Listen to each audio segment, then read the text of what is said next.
Okay, more completing the square. So the thing that makes this one different is because you have a number in front of your x squared. Okay, for completing the square, it cannot have that because then it changes your b, and then you can't actually complete the square. So what you want to do, our 18 is already moved. We're good to go on that. Now, if I was to solve this one, I would go ahead and just divide everything by 3 because it will end up working, but we're going to do completing the square, so I'm going to show you this different method. So you're going to take the GCF out of this left side, which is a 3. And it's going to go ahead and change your pieces, right? Our B is not going to be 12 anymore. It's going to be a 4, okay? Do not take the X out because we still want to keep this the same way so that we can go ahead and complete the square for that one. So, okay, so now I can do B divided by 2 squared. Now, use the new B and not the 12. So I'm going to do 4 divided by 2 squared, which is 4 here. But if you added 4 to this side, you wouldn't be right.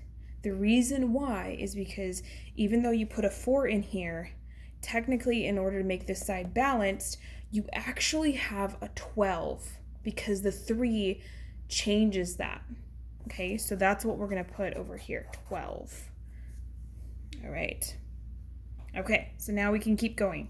So go ahead, factor this like normal. X plus 2 squared equals 30. I can't square root yet. You always have to get rid of everything on the outside before you can square root. So divide by 3. X plus 2 squared equals 10. Square root it. X plus 2 equals plus or minus 10, which cannot break down any further. Subtract 2.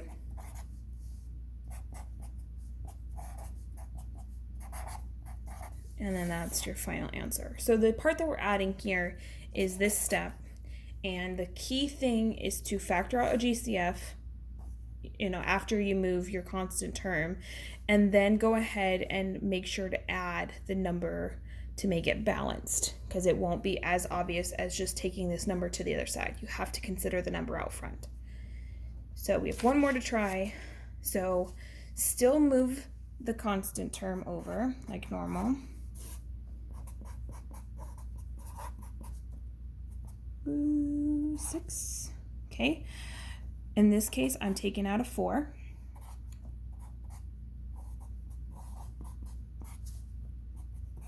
And now I can go ahead and add my b divided by 2 squared, which is not 8 anymore, it's the 2, negative 2, which is a 1 added in, except I didn't actually add in a 1. Technically, I added in a 4, so that's what's got to go to the other side.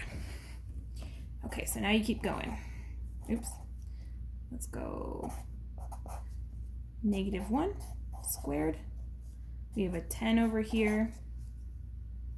Divide by the 4. We're going to get a fraction, but that's okay.